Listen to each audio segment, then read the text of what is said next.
Like, what they mean by all this exotic women, different looking women. Like, first of all, black is beautiful. Period. Period, honey. Period.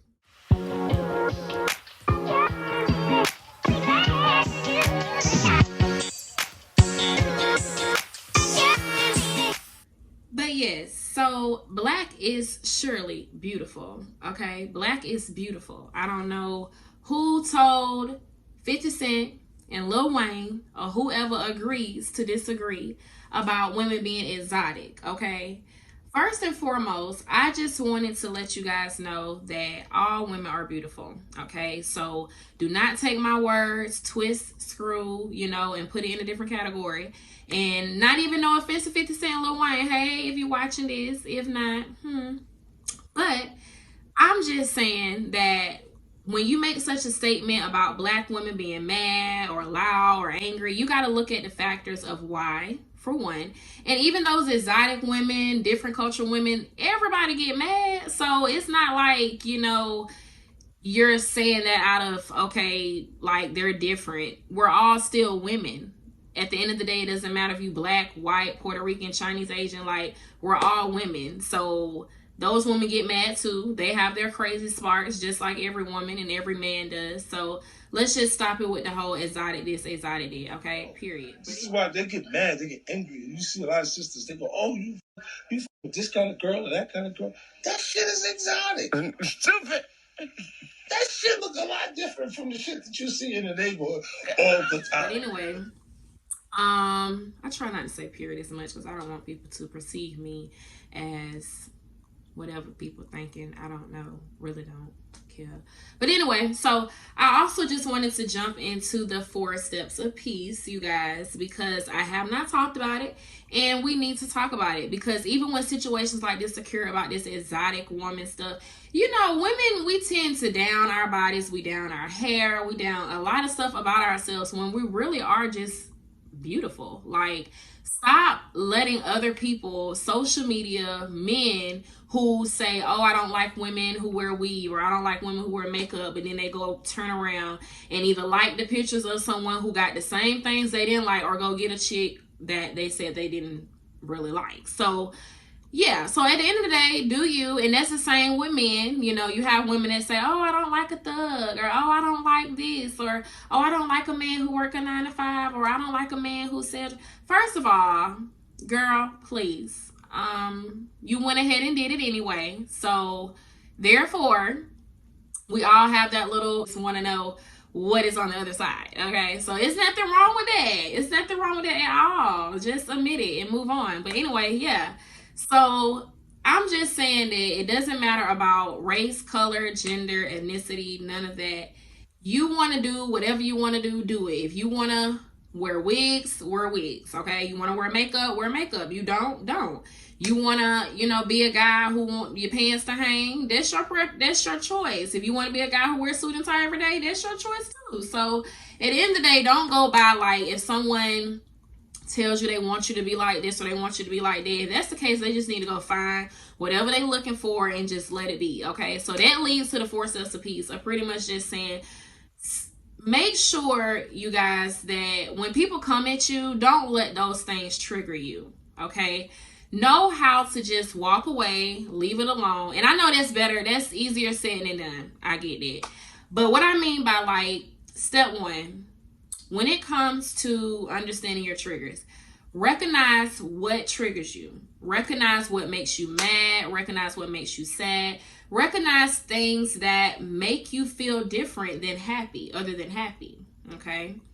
Step 2 is pretty much once you have figured out those particular triggers, then now you're like, okay, what can I do to stop some of those triggers? Like, for instance, if you feel that every time somebody says something crazy or something, out the side of the net to you, we like to say, or talking rah-rah, like we like to say. If someone's talking rah-rah to you, okay, and that's a trigger for you, step 2 is pretty much learning how to go against that. So if someone's talking rah-rah to you or talking crazy to you, the second step would look something like this. If they say something to you, you just be like, look, honey, I ain't got time for that. Like, go on. I ain't got time. If they still continue to push you and you know that particular person know how to make you mad, walk away. That's what step 2 look like. You figured out, okay, you know what? That didn't work for me to tell them to stop. So let me just walk away. Okay. So now you walked away, and now you might have came back to that particular person or the individual, and now you see they treat you like, okay, she not having that. All right, so we'll just let it, now they see they cannot get to you. They see they cannot trigger you. Okay, so step 2, move on. So step 3, once you have pretty much mastered the skill of knowing, what the trigger was, how to solve the trigger, now you just have to stick to it and stay consistent. Okay, that means like consistent. That means months, years. You follow back up, say, hey, am I letting things get to me? Am I happy? The whole point of this process is to be happy. That's step 4. Be happy, continue doing steps 1 and 2 and 3, and continue to be happy. That's the whole point. Find your trigger, for one. Figure out how to solve that particular trigger. Stick to it, consistency, and just keep doing it, and keep doing that routine. If you find yourself getting off track, or someone that kind of said something out of the way, or a job has, let's say something happened, you lost a job, and that's a big trigger.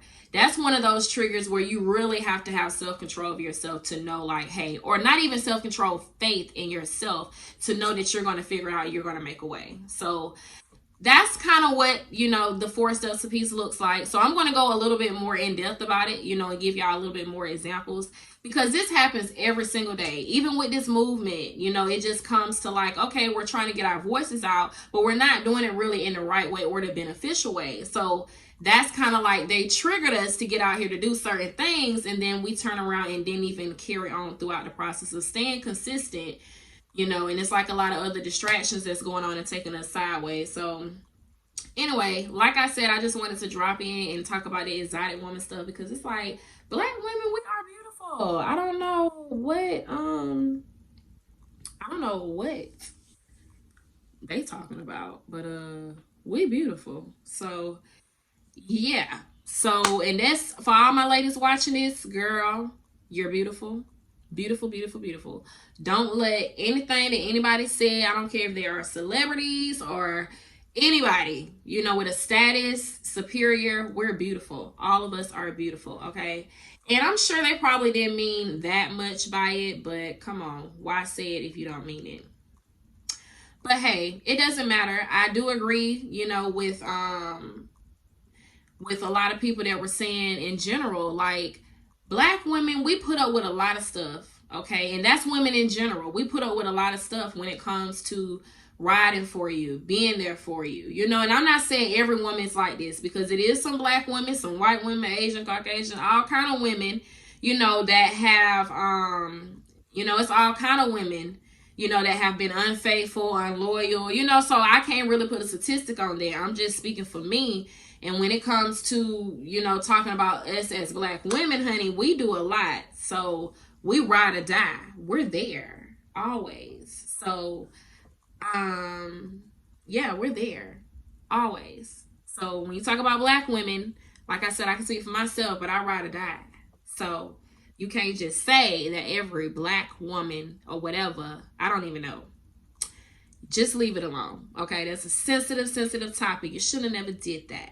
But anyways, it's all good. At the end of the day, we know what's going on when it comes to our society, our culture. Just keep doing you, ladies. Keep doing you, gentlemen. And don't fall into that trap of disrespecting because you might have got to a certain level and now you attract a certain audience or a certain type of women.